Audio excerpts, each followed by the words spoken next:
According to Sky News, one of its cameramen covering the protests in Egypt, Mick Dean, was shot while covering the violence in Cairo.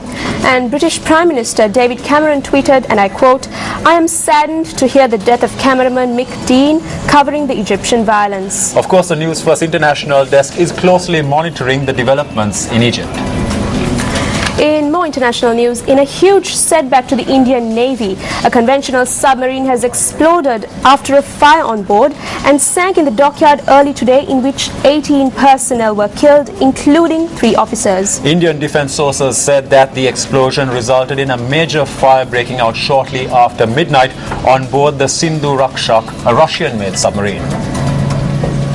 TV footage of the incident showed a ball of fire after the explosion lighting up the sky in Colaba, the area where the naval dockyard is located.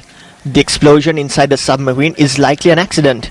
Defense Minister A.K. Antony confirmed the death toll on board the kilo-class warship INS Sindhu Rakshak, but gave no details on the casualties. Ship grace lost to all of us. Latest tragedy in the recent time. I feel sad about that. I feel sad about also those Navy personnel who lost their lives in the service of the country.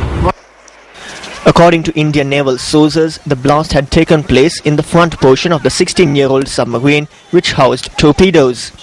The Indian Navy has ordered a boat to probe the explosion and subsequent fire in the submarine. A statement from the Ministry of Defence of India says that due to the explosion, the submarine had submerged at the dock with only a portion visible above the surface. A leading Indian defence analyst said the explosion and fire on board a conventionally powered submarine berthed in Mumbai is the worst accident in the country's naval history. India brought the diesel-electric submarine from Russia as part of a deal in the 1980s and was commissioned in 1997. The Indian Navy has had far fewer accidents than the Air Force, dogged for years by crashes of Russian-made MiG fighters.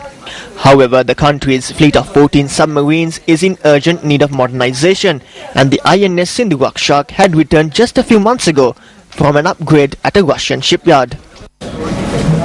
The accident comes in the same week as India launched a locally built aircraft carrier due for completion in 2017 and announced that the reactor on its home-built nuclear submarine was now operational. Earlier this evening, Newsfirst producer Zulfiq Farzan spoke to our bureau correspondent in India, Sarmista Saka, for an update on the situation. The Indian Navy on Wednesday confirmed that all the 18 sailors who were on board on INS Sindhu Rakshak are dead. So far, what we are getting from the Navy Chief Admiral D.K. Joshi is that he has confirmed that there were 3 officers and 15 sailors in the submarine, and all of them are dead. He also informed that just short of midnight, there were 2 near simultaneous explosions. There are speculations on a sabotage. Different departments and ministries and different officers are talking about that. But former Navy Chief Admiral Arun Prakash, he said that he ruled out the sabotage completely. We are getting a reaction from Defense Minister A.K. Antony, and he said that he feels very sad about the sailors who lost their lives in the fire on the submarine. Sharmishta Sarkar, India.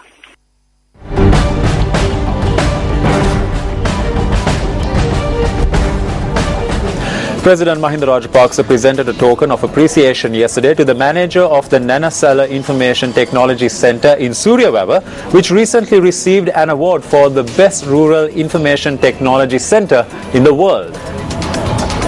The President presented a token of appreciation to the manager of the Nanasala Information Technology Centre, Deepika Priyadarshini, at Temple Trees last evening. The Nanasala Information Technology Centre in Suryawava received the award for the best managed rural information technology centre in the world, beating 60 other contenders from 30 nations at the annual award ceremony of the World Information Technology Forum that was held in Granada, Spain recently.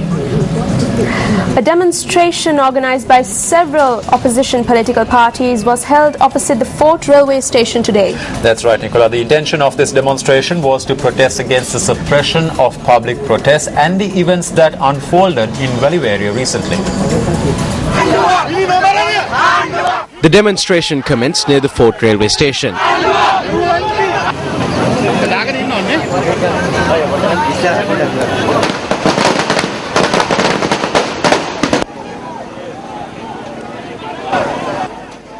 One lane of the road from Colombo Fort to Galle Road was closed off as a result of the demonstration.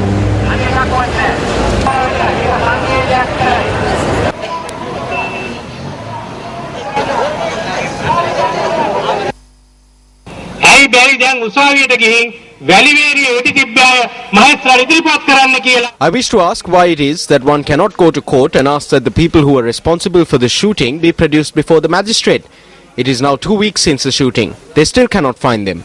These 9 persons can be found. What was the crime they committed? That is what we want to know. I wish to know how many families were lost. Entire families were lost during this incident. People who had good futures. Can they not understand this? Now the government is saying that they will relocate the factory. That is okay, but they cannot relocate the dead back in this world, can they? Roshan Anthony went to protect our Provident Fund and was killed. Afterwards, they needed permission from courts to perform his final rites. Anthony, a fisherman who with his fellows fought for a fuel subsidy, was killed by the government. After he was killed, they said that a court order must be obtained to perform his final rites. Did they get a court order to go to Valiveria and kill Akila Roshan and Ravishan? There is only one thing to say to this junta. They must remember that if they do such things to innocent people, before long they may find the bullets pointing in their direction.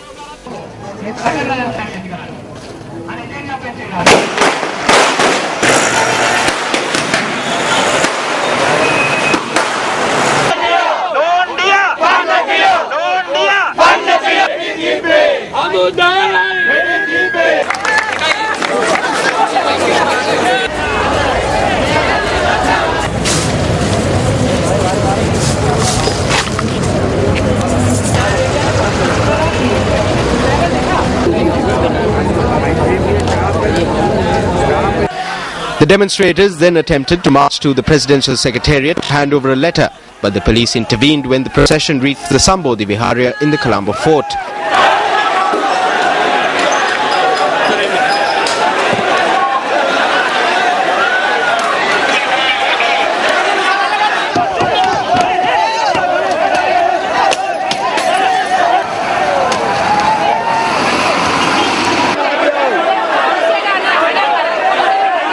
The Colombo Fort magistrate had issued an order confining this demonstration to the vicinity of the Fort railway station after considering a request submitted by the police.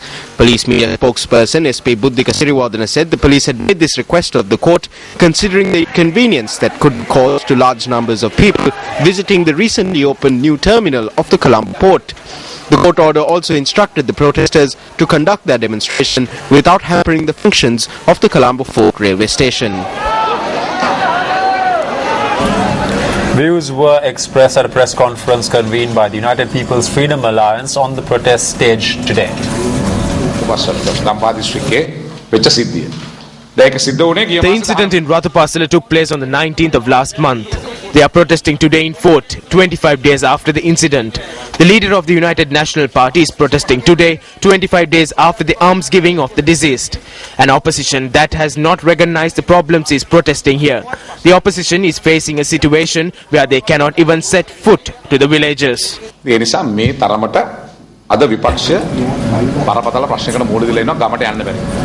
On tonight's Words of Wisdom segment, we take a look at the thoughts of a man who is considered the world over a great statesman.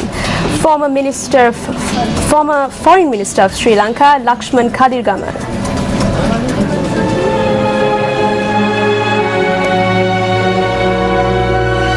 In our situation, it's not a question of pulling a rabbit out of a hat. Peace is not going to be manufactured instantly. Peace is a long road and a hard process.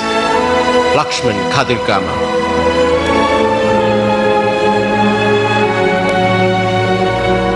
You're watching your Primetime News Bulletin. Up next is Action TV.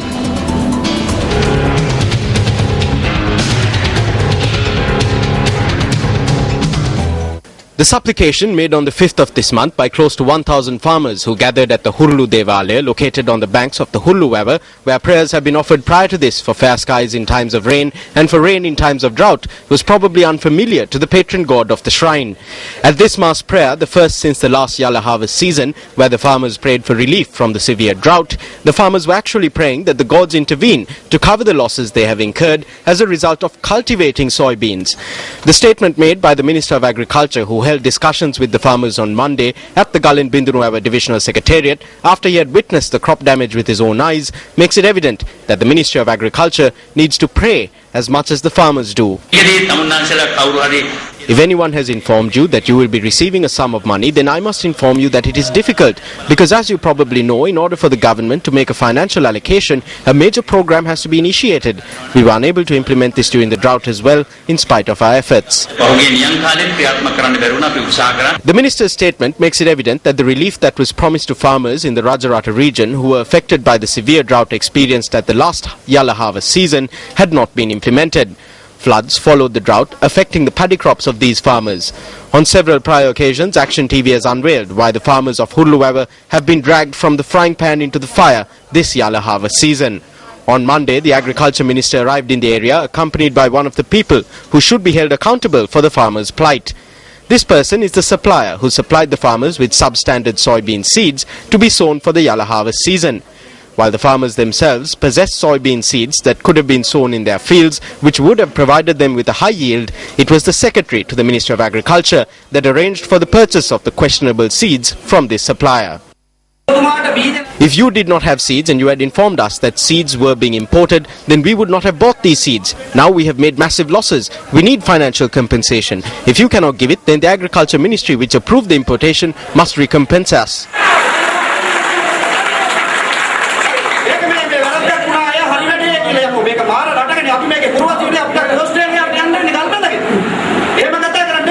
In spite of the clarifications made regarding the financial challenges facing the Ministry of Agriculture, amid the demands raised with one voice by the farmers, it was agreed that the supplier would be conferred the responsibility of paying the farmers 70 rupees per kilogram of soybeans produced, using the arrangement made by the Secretary to the Ministry of Agriculture. It is notable that the farmers, who usually receive a yield of between 1,000 and 1,200 kilograms per acre that is cultivated, were humble enough to agree to the average of 900 kilograms per acre that they would receive as a result of the compensation program. While estimations for compensation to be paid to the farmers commence today, it is expected that this process will be concluded tomorrow. Will the Agriculture Ministry commit to its responsibility of ensuring that these farmers receive the promised compensation? Action TV will keep a close watch.